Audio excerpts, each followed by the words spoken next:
Hello and welcome back. We're so glad you're here today. Come and join the Young Toddler group as we interact and play. My name is Tamika Reese and I'll be your guide through these virtual visits. In this visit, we will cover the parent-child interaction. We're going to have two this week because we're having a double visit. We're also going to cover the family well-being and the develop-centered parenting. All right, let's get started. So to begin our visit, we're going to start off with the welcome song. So remember, we're going to have this song to help our child get focused, understand that it's time for us to do some work and get together so that we can focus together on this activity. You can go and use everyone's name who's going to participate in this activity. So we're going to say, hello, hello, hello, and how are you? I'm fine, and I hope that you are too. And you say, I'm Miss Tamika, so Miss Tamika's here, Miss Tamika's here. Hello, and how are you? And I'll answer, I'm fine, and I hope that you are too. Then you're going to talk to with your child name. Then you're going to go to, Mommy's here, Mommy's here. Hello, and how are you? And Mommy would answer, I'm fine, and I hope that you are too. Then you can go into Daddy's here, Daddy's here. Hello, and how are you? And then you can answer, I'm excited, and I hope that you are too.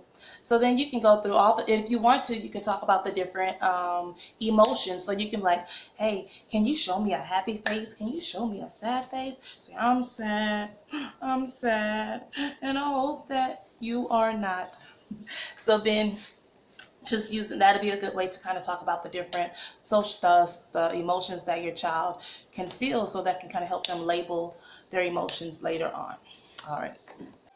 So our book for this week is going to be My Peekaboo Fun book. So remember, when you're talking to your child, you're going to talk about the parts of the book. So you have the front of the book, the spine of the book, and the back of the book. Okay? So this book is a book about shapes, colors, and opposites, and it has little flaps that open up. So this is a good way for this age group. This is the good kind of book for this age group because they like to like look at the flaps and open it up to see what they can find. And then you can kind of ask them questions depending on their verbal abilities to see maybe they can guess what's going to be behind the flap. But the only thing with these type of books that you have to be very careful. If you want to preserve the book, make sure you keep the book to where you and the child are looking at the book together, because sometimes these flaps can be very kind of soft and the child can get excited and rip the flap off. So if you want to keep the book nice, try to keep these type of books where you and the child look at the book, and then when you're finished, you put it away. So let's read. Inside, though it's warm, who doesn't like the fireplace? Who's outside? The cold snowman. Remember, we had snow last week. Cold snowman.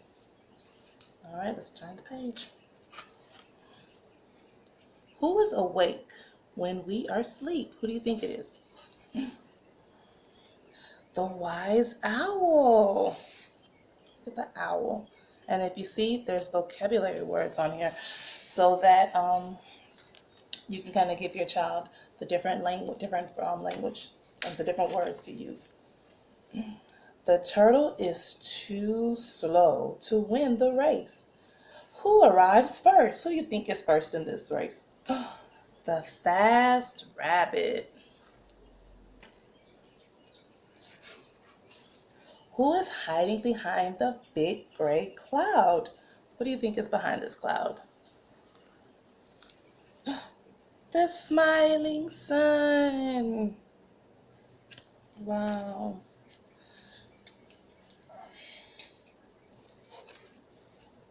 The glass is full after you drink the milk. It is, what do you think is after you drink the milk? What happens to the glass? The glass is empty.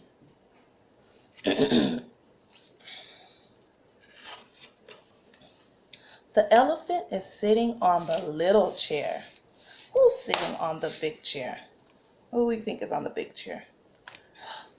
The small frog.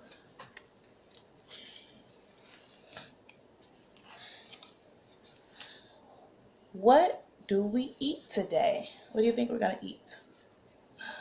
Soup. You see all the vegetables? We're going to make vegetable stew soup. What does the brown bear see? What do you think is behind this rock? A pink elephant.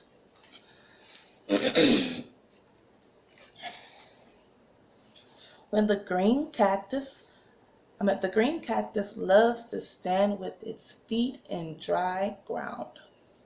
Who likes water? The orange fish.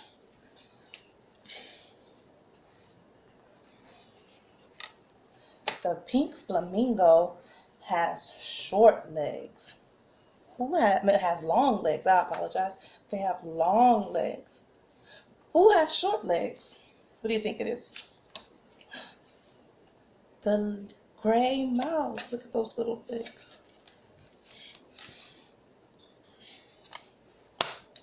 When the dirty blanket has been washed, they are clean.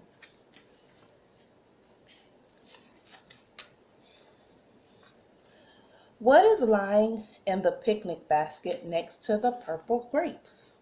Here are the purple grapes. And what's next to it? An orange.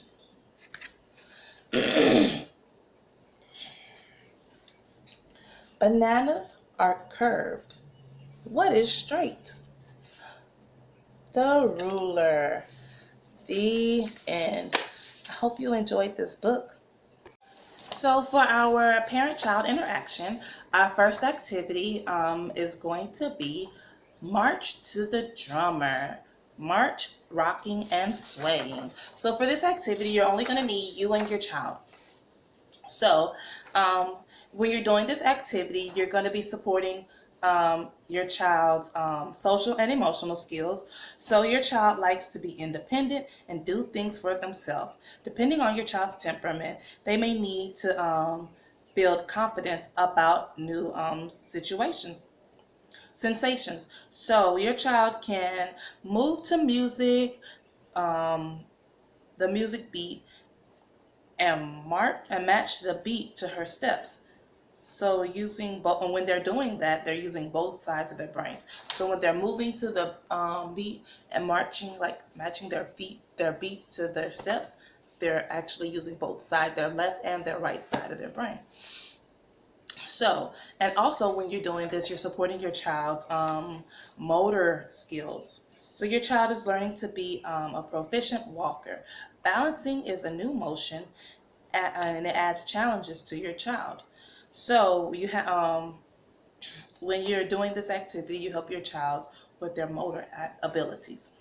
So the first thing you're going to do is your child is going to explore how their body moves in different ways, in different positions, and different kinds of motions. Think about different kinds of motions that you enjoy.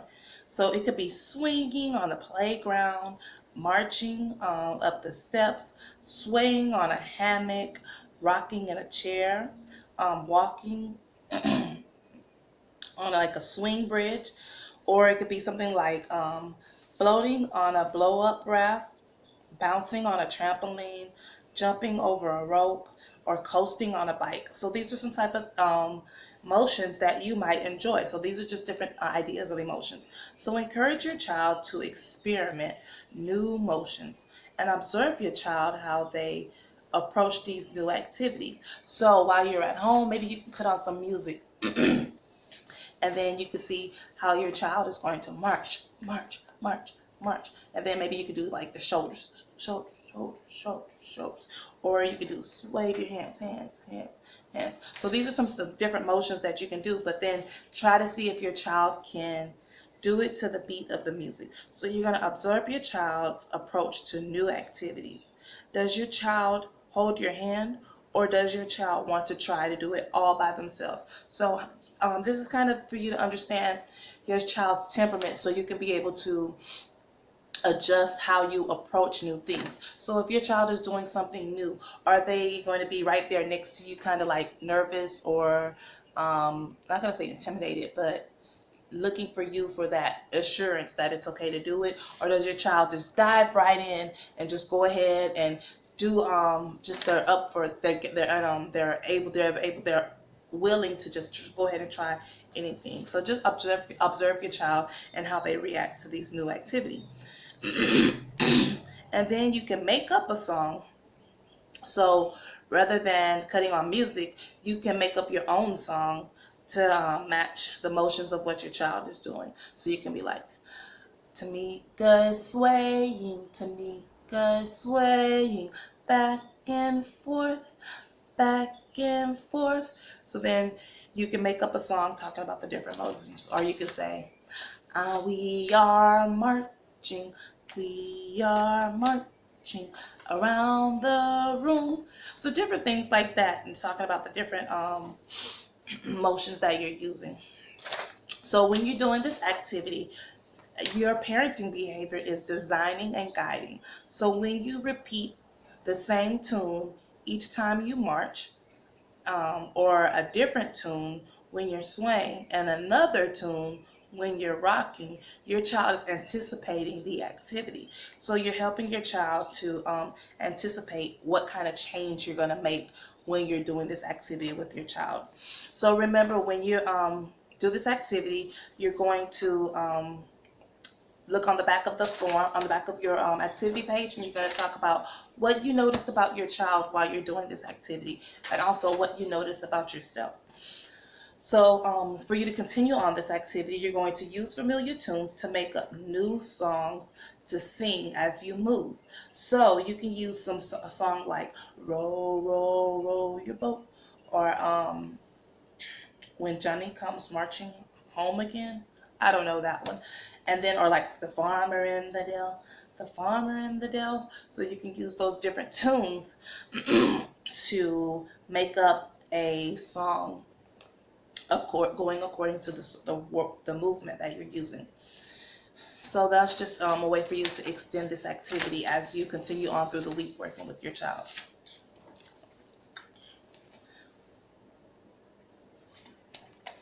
So our next activity is going to be zip and open.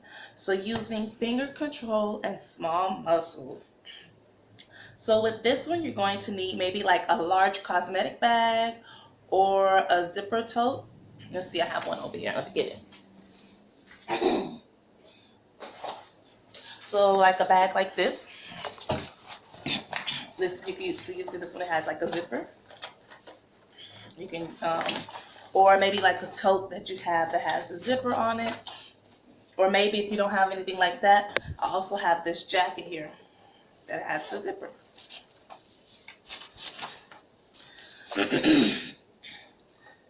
Then you're going to also need household objects that exercise your fingers, such as a small jar, screw-on lids, pins with caps, a plastic jar with a pop-off lid, or interlocking blocks, or plastic eggs. So right now, as you know, like in Dollar Tree, they have the eggs out, but these are just like small things that you can do to to help use those muscles, those fine motor skills.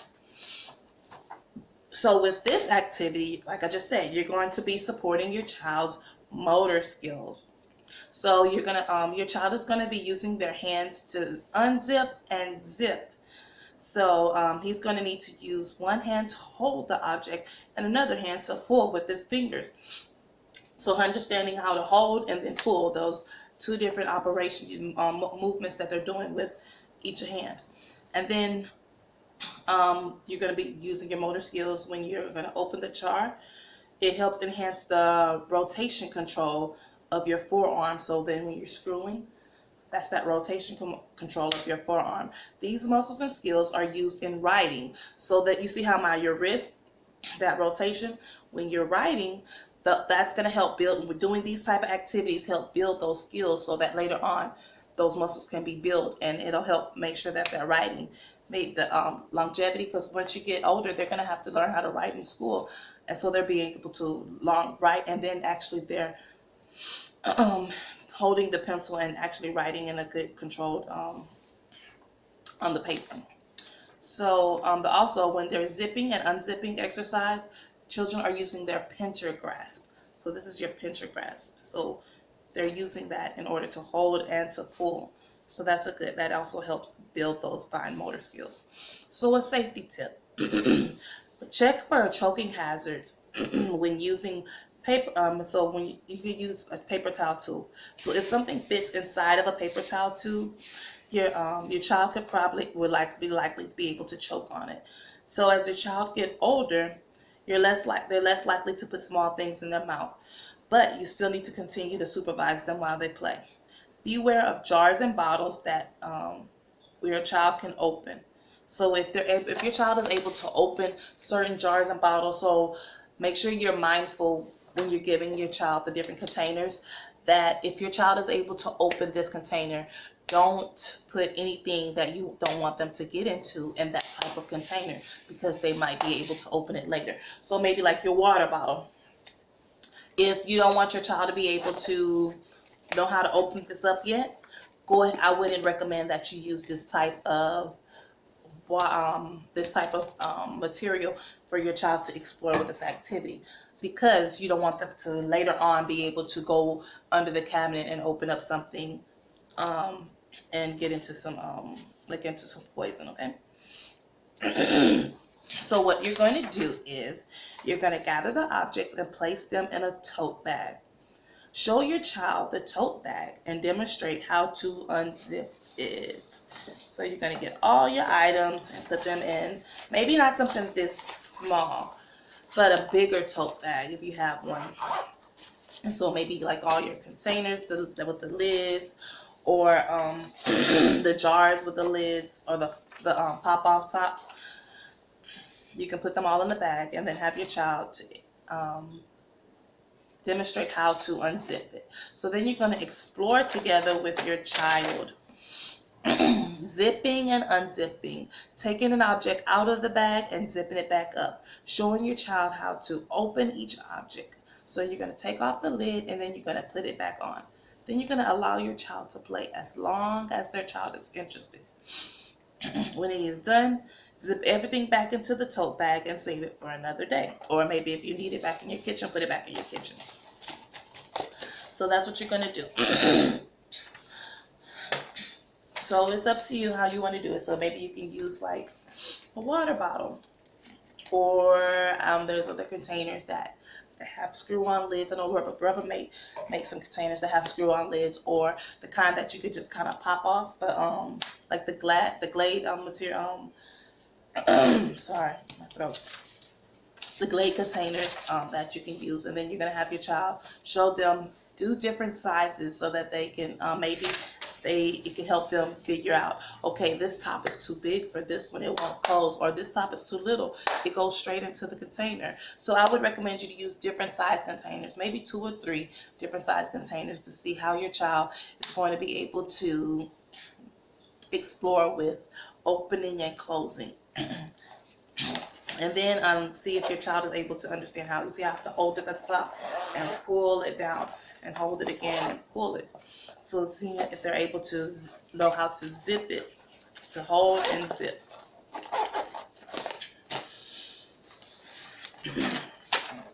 So while you're doing this activity, your parenting behavior is communicating. You help your child's language development as you describe what you are doing. You are opening the jar. You are closing the jar. So those are some things that you can, the language that you're using. You're going to communicate with your child what's going on, or telling them, okay, hold it right here on the end. Use your 2 fingers to pinch it. Hold it tight. So using those type of a type of language, talking about what the parallel talk, talking about what either parallel talk or describing to your child what they're doing. Will help with the communication with your child. So remember, on the back of the activity page, there are some questions for you to answer, asking about what you noticed about yourself and what you noticed about your child. So in order to continue this activity, offer your child different size jars and lids. This is good practice for the wrist muscle. It also helps them notice sizes. So like I was saying, you can offer different sizes to give to your child. Give your child plenty of practice with zippers on suitcases, maybe jackets, pants, or small coin purses. So those are some things that you can use to help you extend this activity beyond the one when you do it with your parent educator. All right, I hope you enjoy these activities. I'm looking forward to talking to all my own kiddos to see how everything went and to see how you and you, mom or dad, have worked with your child and how you enjoyed it. So this week's parent-centered development, we're going to talk about temper tantrums. Oh, I don't miss those days. So what is a temper tantrum? A temper tantrum is when your child has an extreme behavioral reaction to overwhelming negative emotions. Tantrums start small with whimpering, whining, or looking frustrated, and then they escalate to screaming, kicking, sobbing, or hitting. A child might throw himself on the floor or hold his breath. Some tantrums escalate slowly. Others might escalate very quickly. So a temper tantrum feels out of control to your child, and they can be frightening to a child as well as to the child's parent. Tantrums often happen between 12 months and 18 months, and commonly is seen in children between the ages of 2 years old to 4 years old. Tantrums occur when children's emotions can be more powerful than the ability for them to manage. So remember, at this age, they can't say, I'm angry, I'm upset, I'm mad. They might say no, no, no, but they don't understand the emotions. That's the important part of teaching them how to label what different emotions are. So when they have these big, strong emotions that they're going through, that they're feeling, they don't know how to express them, so it comes out as in a temper tantrum. So they're hitting, they're screaming, they're kicking, they're yelling, and you're sitting there like, what am I going to do? So that's kind of like why children have tantrums. So what things that you can... tantrums happen because children are feelings develop before their ability to understand how to manage those feelings. I have some 7 reasons why tantrums occur. So the first reason, they want to do something that they're not allowed to do. Another reason can be children want to be able to do more than what they're able to do. Another reason, the third reason, children can't always communicate their wants and needs. The fourth reason, children are physically uncomfortable and do not feel good. So maybe they're sick or they're tired and they just don't know how to tell you. Another reason is children can't get your attention. So sometimes they do it just to get your attention. Or a child needs help, can't help it. Sometimes they just can't help it. Like again, these emotions are so big and so strong inside of them, they just don't know. They don't have any other way to let them out. And then the 7th reason, children are developing emotional regulation. So we as adults, we sometimes have tantrums, but it might look completely different than a child. So we need to, just like we need to learn how to regulate our emotions, we have to tell ourselves, breathe, relax. Okay, I'm not doing this today. So sometimes we have to tell ourselves that in order for us to be able to move on from one situation to the next. A toddler isn't able to understand they need to learn how to regulate their emotions. So there are some things that you can do to help your child regulate their emotions. You can teach them how to breathe. Put them in a safe place. When they're having these tantrums, put them in a safe place to where they cannot hurt themselves and they're not able to hurt you. Because when a child is having a tantrum and they're out of control, they're going to hit, they're going to move, they're going to be just frantic. So you have to be careful to make sure you don't get yourself hurt. Then the next step is to calm yourself, center yourself, because with you being frustrated and them being frustrated, they're not gonna mix. The more tension and stress that you have, your child is gonna feel it also. So make sure that you keep yourself calm. Tell yourself, you know what? I'm in this situation, but it's not against me. It's not like something my child is doing this to hurt me. My child is doing this because they don't know how to regulate their emotions. So your point of view of how you handle it is very important. And then just kind of let them go through it. Just as long as they're in safe and they're not hurting anyone or themselves, allow them to go through those emotions. And then make sure you keep yourself calm, get down on their eye level and talk to them and be like, are you finished? Are you okay? Talk them through it. Talk them, wow, you are kicking and moving. You must really feel upset. Validate their emotions. Tell them, like, what you saw them doing, and let them know that I'm not going to say that it's okay to do it, but let them know that you're there to support them. And then kind of once they calm down, then you can kind of correct what was going on. But as long as they're upset and they're angry, it's going to be hard to correct the behavior that you didn't want them to do. But remember, this is a temporary time. It's not going to always be this way. So just stay encouraged. And remember that your child is learning how to regulate their emotions, and you make sure that you regulate your emotions while they're going through this tantrum.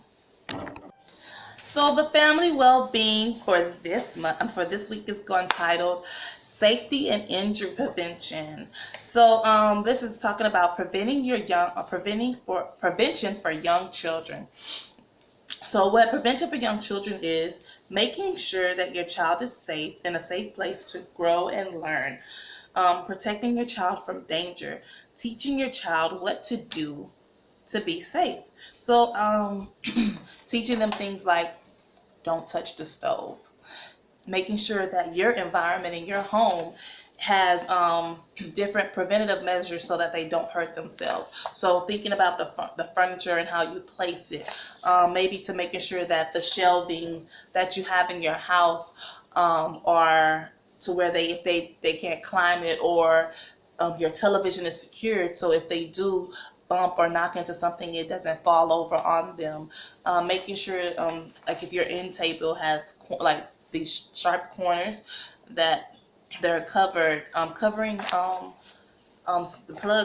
having plug protectors, making sure that your door the lock is to where either the child there's a lock to where the child can't reach it, or maybe that there's the handle cover so that your child isn't able to open the doors.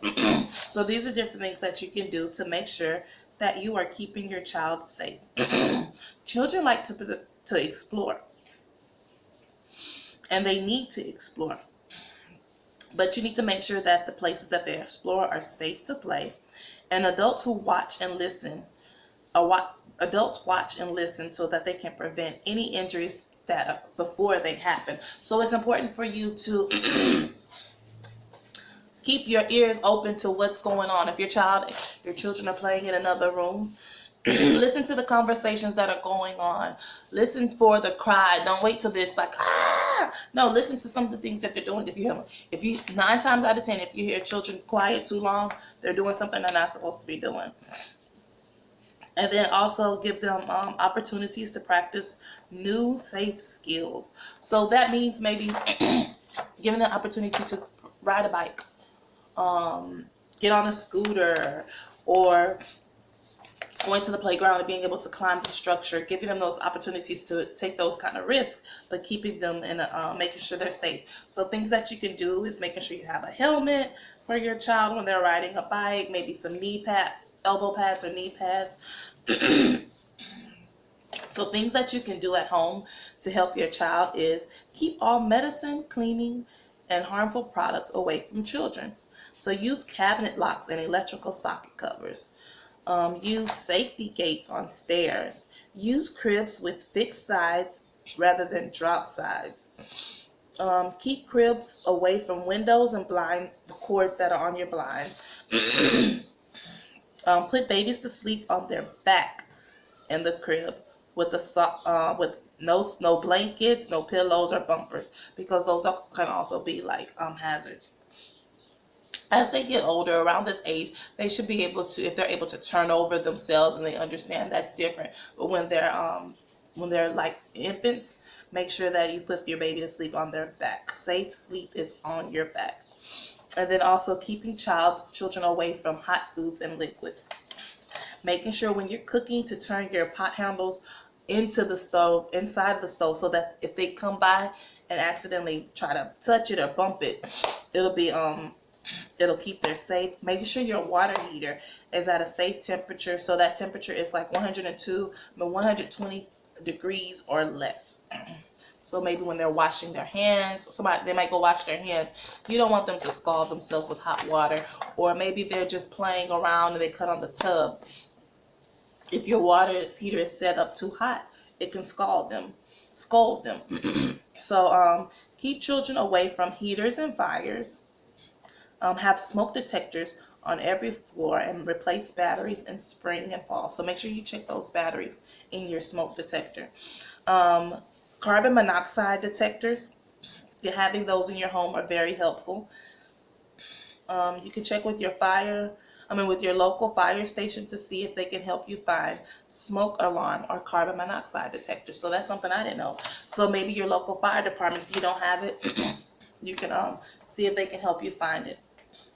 And make sure that you make and practice an escape plan. So that's very important, because you never know what's going to happen. So it's important for you to make sure that your children know if there's a fire, there's an emergency, there should be a meeting place for the family. So things you could do outside to help your child is to use sunscreen to protect them from the sun. Then you can teach your children to stay away from the street. So that's very important, teaching your child street safety. Make sure that all shoelaces and shoestrings are tied. Things you can do in the car to keep them safe. Choose a car seat that is right for your child, age, height, and weight.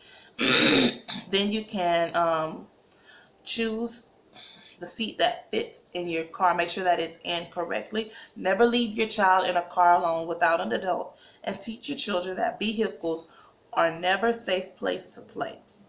So remember, and teach them how to look, listen, watch, look, and listen when they're outside. So these are some things you can do to make sure that you have preventative measures to keep your child safe from injuries. Thank you for joining me in this virtual visit. I have a few announcements. Our parent meeting is going to be on March 12th. That's going to be via Zoom. It'll be at 9 o'clock in the morning. Also, on March 11th, the day before, it's a Thursday, there's going to be a literacy night. And this literacy night is for Daddy and me. So if you, if your child and the dad can come on into the Zoom and do these activities with us. The theme is rainbow fish, and they're going to do different activities together with their child. And that's on March the 11th at 6 o'clock. And this activity is for only the child and the father. So if you want to participate and you're able to, please let your home visitor know as soon as possible. And then we're also going to have socialization on on March 26th. So that's also going to be, that's what in your packet, you got the little bag with the rabbit ears. So remember, put that away for March 26th, because that's going to be for that socialization. And that socialization is also going to be at 9 o'clock in the morning. So remember, we're going to have our parent meeting on March 12th, the Daddy and me, March 11th. And also, we're going to have our socialization on March 26th. And another reminder that spring break is going to be, let me get the calendar.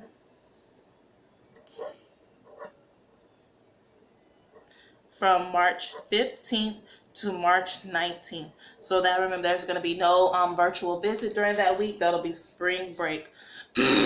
So there's a lot going on this month in our calendar. Just go ahead and stay advised. I hope I look forward to being with you in all these things.